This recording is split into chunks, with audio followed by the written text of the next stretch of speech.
who are working in software domain or probably user interface, sliding horizontally to unlock a phone, this might be fairly obvious. That's how doors open everywhere for ages. A lot of people might not submit it. So that is the kind of innovation, or for that matter, even a business importance that is attached to this particular aspect that gets lost somewhere.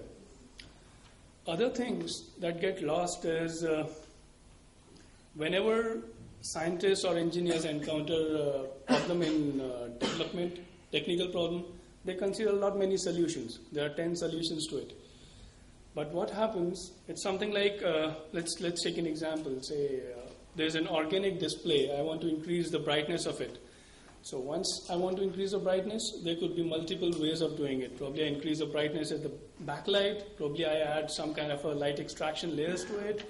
Or I change the material. Or the waveguide.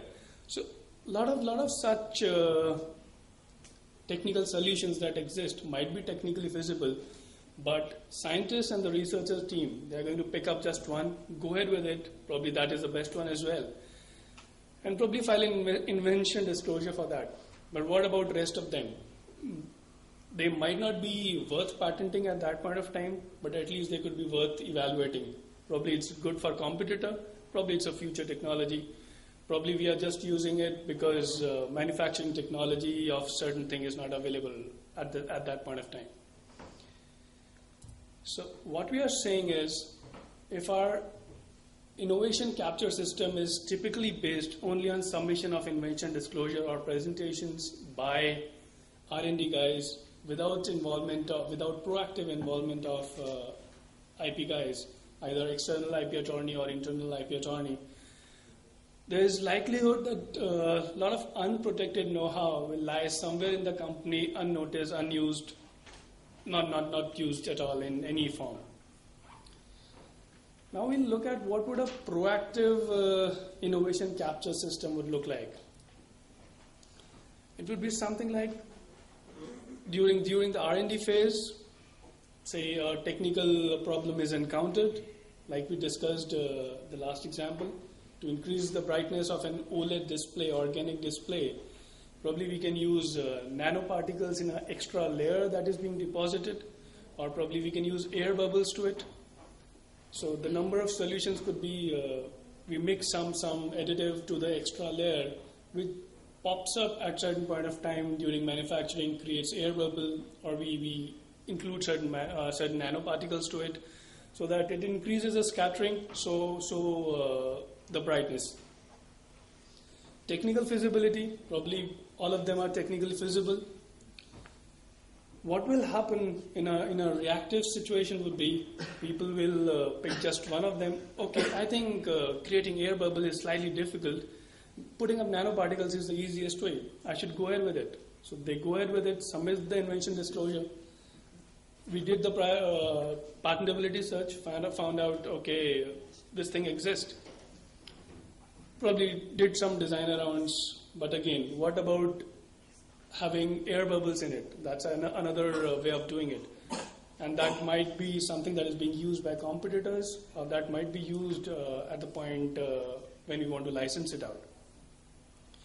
So, for all the technically feasible solutions that are being encountered at any stage of product development, there might be system to conduct patentability searches for all of them, patentability assessment for all of them, and based on their relative value with respect to the business, future, or current, or competitors, or ourselves, can be determined whether we want to go ahead with what kind of protection, only a couple of them, all of them, or only one of them.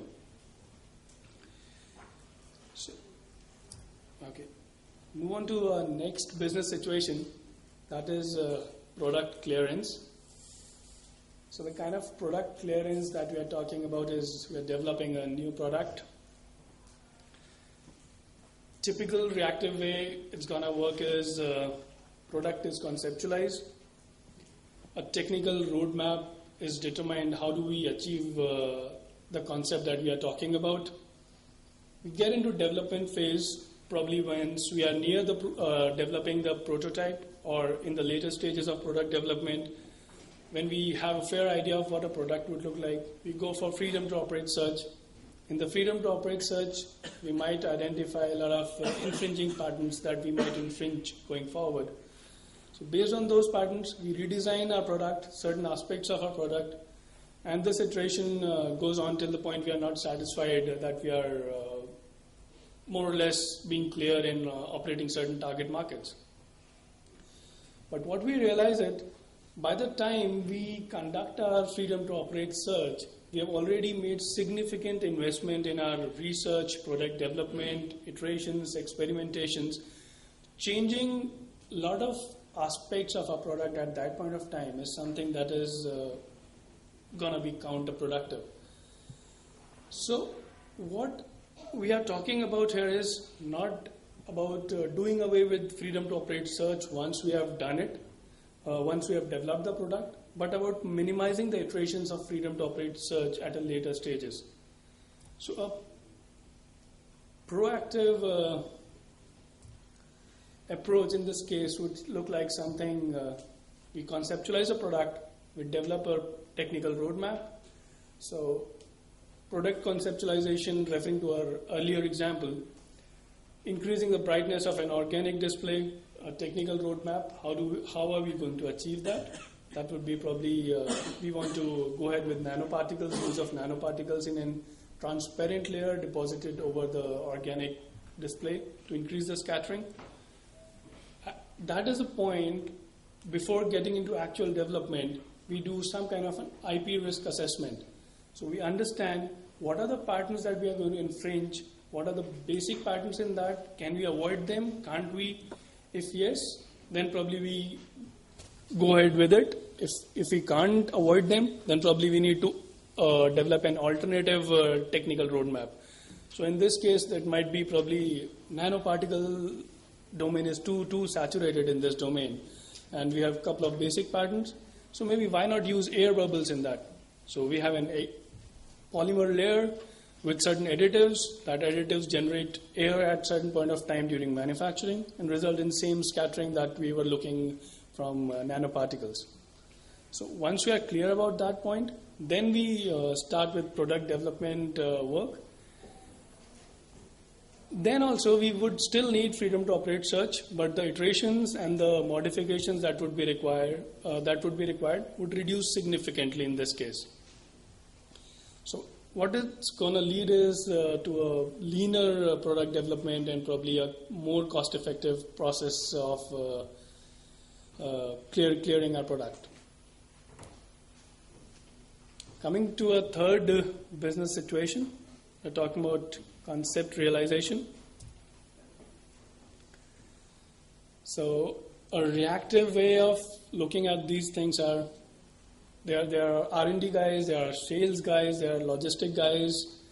They get into interaction with third parties, be it vendors, be it suppliers, be it customer, on changing certain part of the product or the machine or the material. Say, I want to increase the yield or throughput of a certain machine. So my engineers or my scientists working in our R&D department or development department, or for that matter even production department, they might come up with certain changes. Okay, if we make certain changes, these particular changes, we might see increase in throughput and the yield. Typically, what people would do is they'll go and talk to the supplier of the equipment, say, this is what we need, and probably these are the way this can be done. So why don't you just try and deliver this kind of product to us? So typically, these are not the R&D guys who are talking to suppliers or the manufacturers. These are sales guys, these are marketing guys, or probably these are logistic guys who we are talking about. So probably what will happen is the supplier would make the desired changes, supply you the product, but use the same product to supply to your competitors as well, without paying you any royalty, without paying you anything, and you can't stop them from doing it. So these are the kind of things that we again see will never be submitted in invention disclosures, because invention disclosures are typically targeted for R&D people, for technical people. So these are one things that might create trouble in capturing all of the innovation that is happening.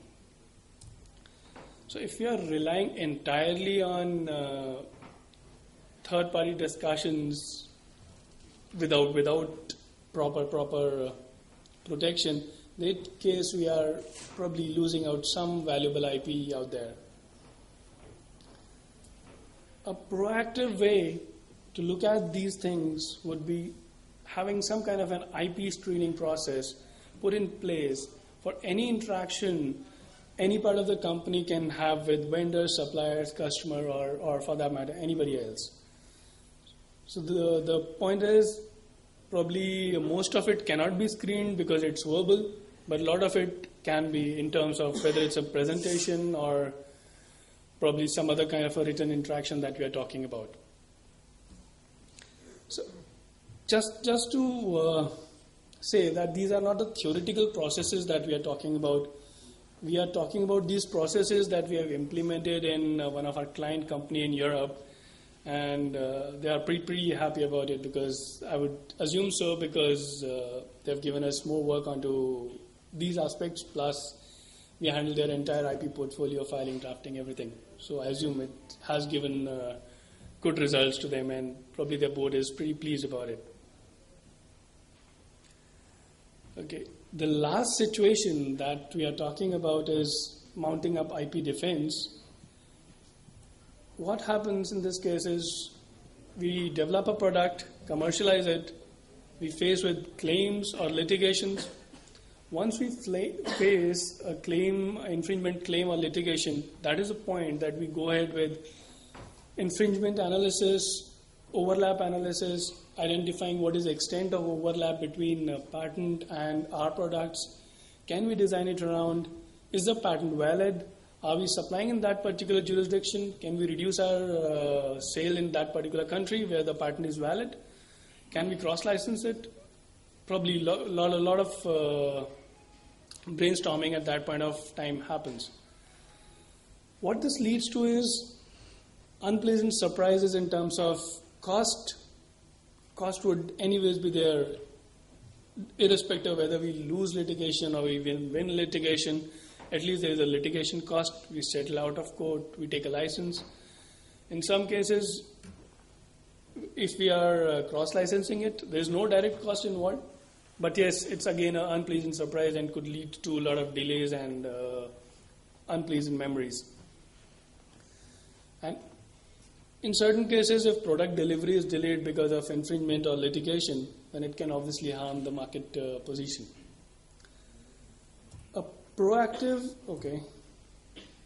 So what we are saying is, if we are waiting till a litigation or an infringement claim to come to us to identify where do we stand with respect to the market, we are inviting unplanned cost to us and unplanned delays for our company.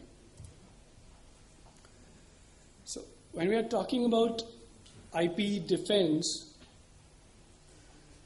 proactive nature, it would look something like, once we are commencing with the product conceptualization and before we start product development, we need to do a thorough domain analysis in terms of something like what Terry talked about.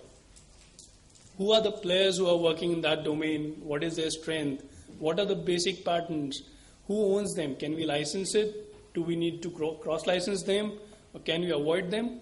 Or can't we? If we can't avoid them, then also we can at least make provisions in our business plan. Okay, at some point of time, we need to license it out and probably we need to pay for the past damages as well.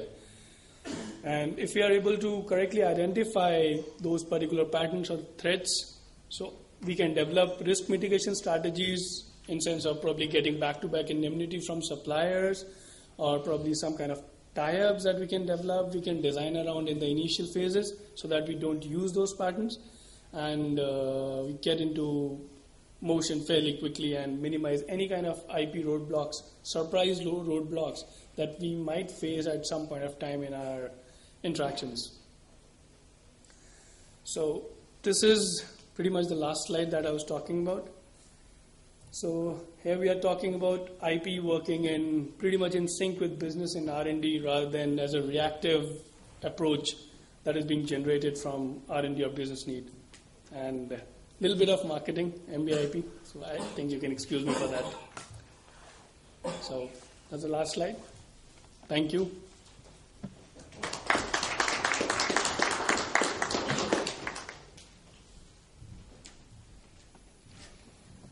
I would like to call upon Mr. Vijay Kumar to address the gathering.